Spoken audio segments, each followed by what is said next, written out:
Good morning everyone. আবারও নিয়ে চলে এসেছি একটা নতুন ব্লগ। দিনটা ছিল সরস্বতী পুজোর দিন, আর আমরা সকাল সকাল রেডি হয়ে বেরিয়ে পড়েছিলাম সরস্বতী পুজোর উদ্দেশ্যে।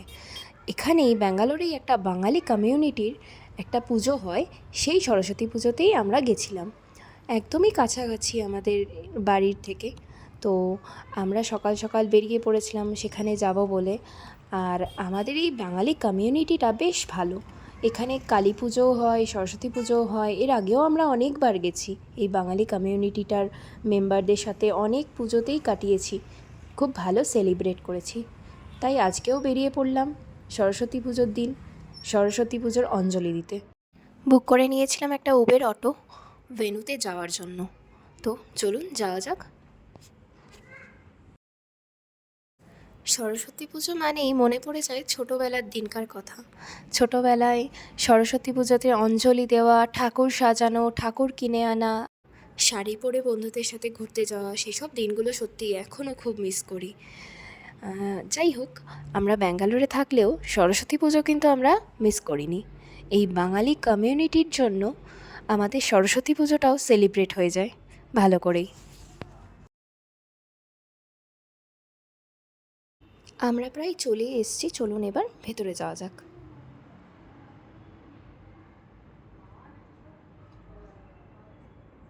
বাহ, ভেন্যুটা খুব সুন্দর করে সাজানো হয়েছে, আর প্রতিমাটাও দারুণ দেখতে।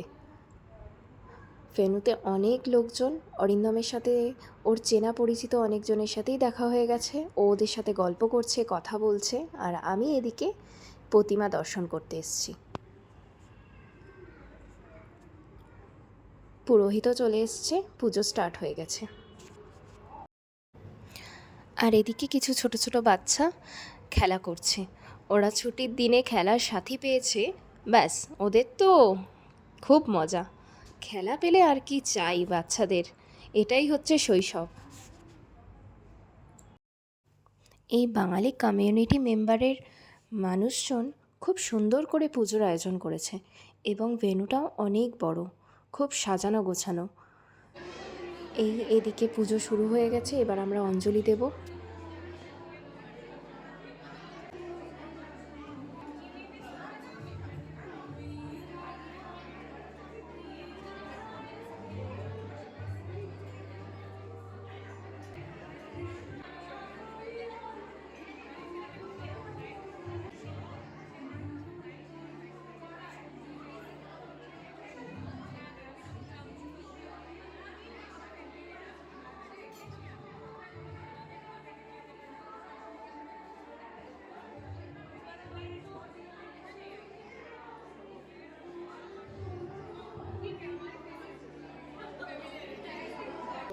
বিনন্নতপয়ুধরং ত্রিশূলং দক্ষিণে পানো খড়গং চক্রং ক্রমাদধ বিঘ্নবান তথা শক্তি দক্ষিণে সন্নিবেশয়ে উগ্রচণ্ডা প্রচণ্ডা চ এষ দীপো নমঃ শিবায় নমঃ নৈবেদ্যং নমঃ শিবায় নমঃ পুনরাচমনীয়ং নমঃ শিবায় নমঃ ওম ত্র্যম্বকং যজামহে সুগন্ধে পুষ্টিবর্ধনং উর্বারুকমিব বন্ধনং মৃত্যুর্মুখ্যমৃতাৎ নমঃ শিবায় নমঃ ओम इति गंधा पुष्पिंगाय दुर्गा वै नमः उदीपते कृष्णदेवाय नमः संप्रदानाय सरस्वत्यै नमः जनत्रय संयुक्ता पुण्येन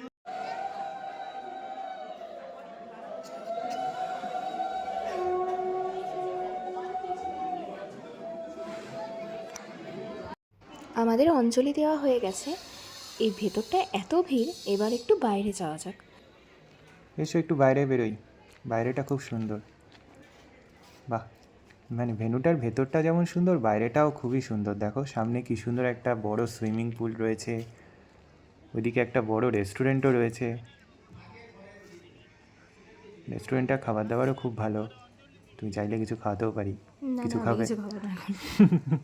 হ্যাঁ ঠিক আছে। দারুণ স্পেসিয়াস জায়গাটা, পুরো কমিউনিটি হলটাই খুব সুন্দর।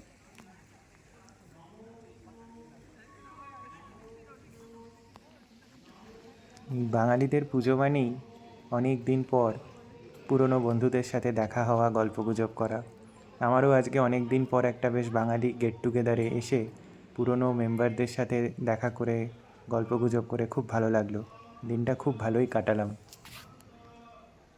এই জায়গাটার নাম হচ্ছে শক্তি হিলস।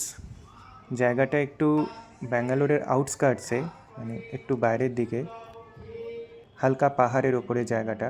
খুব সুন্দর সাজানো গোছানো, বাগান বাড়িও আছে, অনেক রিসোর্ট আছে এখানে থাকার জন্য, অনেক বিভিন্ন রকম কালচারাল ইভেন্টও হয় এখানে। সামনে একটা খুব সুন্দর মন্দিরও আছে, ওটায় কখনো আসিনি, আজকে মন্দিরটাও ঘুরে দেখব।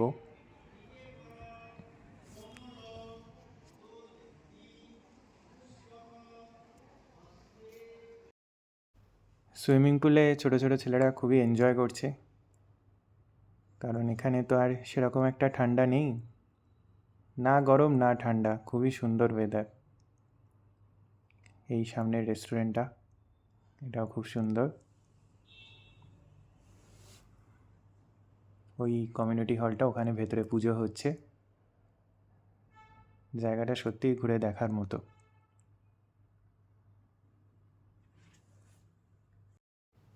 আমাদের ভোগ খাওয়া হয়ে গেছে, এখন আমরা এখানে এসে বসে একটু রেস্ট করছি।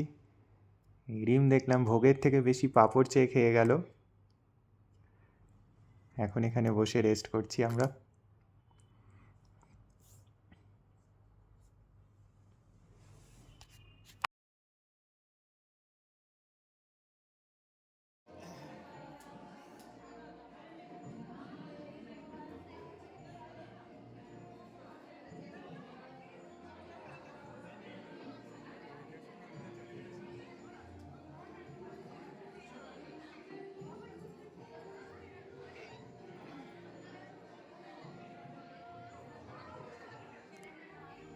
এই সবাই এখনও ভোগ খাচ্ছে। ভোগে বেশ অনেক কিছুই ছিল, খিচুড়ি, পাঁচমেশালি তরকারি, বেগুনি, চাটনি, পাঁপড় ভাজা, সন্দেশ, রসগোল্লা, পায়েস, দারুণ ভোগ ছিল। সরস্বতী পুজোটা পড়েছেও একেবারে ছুটির দিন, রবিবার, আর আমরা একেবারে দারুণ করে জমিয়ে ছুটির দিনে খিচুড়ি ভোগ খেয়েছি।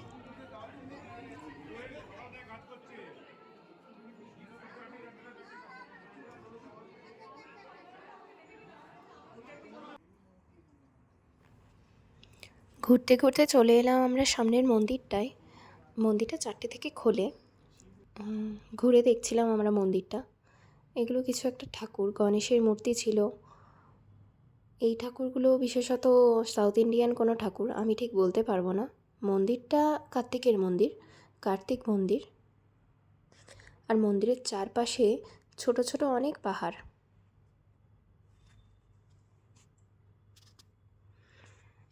মন্দিরটার ওপর থেকে পুরো ব্যাঙ্গালোর শহরটাকে দেখা যাচ্ছে মনে হচ্ছে।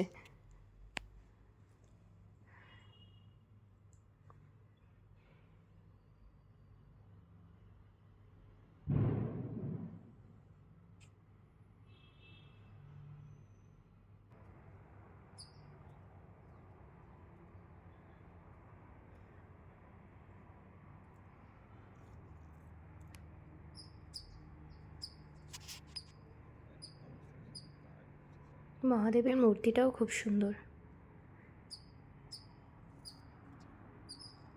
এদিক থেকে মনে হচ্ছে যেন খুব কোনো একটা উঁচু জায়গায় আমরা দাঁড়িয়ে আছি।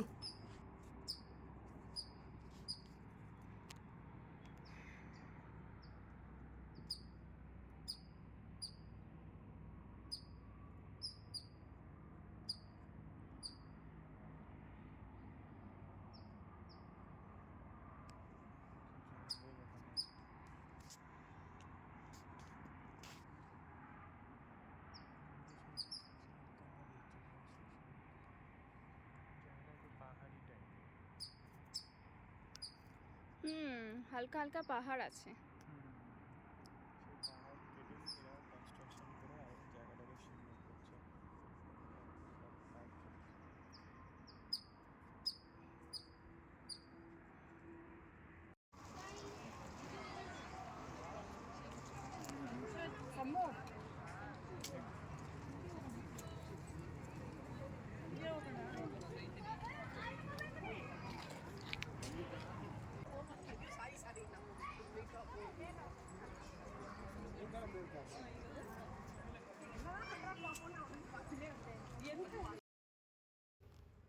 চলে এসেছি বাড়ির কাছাকাছি, আর আমাদের বাড়ির কাছে একটা ফ্রুট জুসের দোকান আছে। সেখান থেকে আমি নিয়ে নিয়েছিলাম একটা পাইনাপেল জুস, আর অরিন্দম একটা নিয়েছিল ব্লুবেরি জুস। এত গরমে মনে হচ্ছিল যে ঠান্ডা কিছু খাই, ওর জন্য এখানে চলে এলাম। আজকের ব্লগটা এখানেই শেষ করছি, আবার দেখা হবে নেক্সট ব্লগে।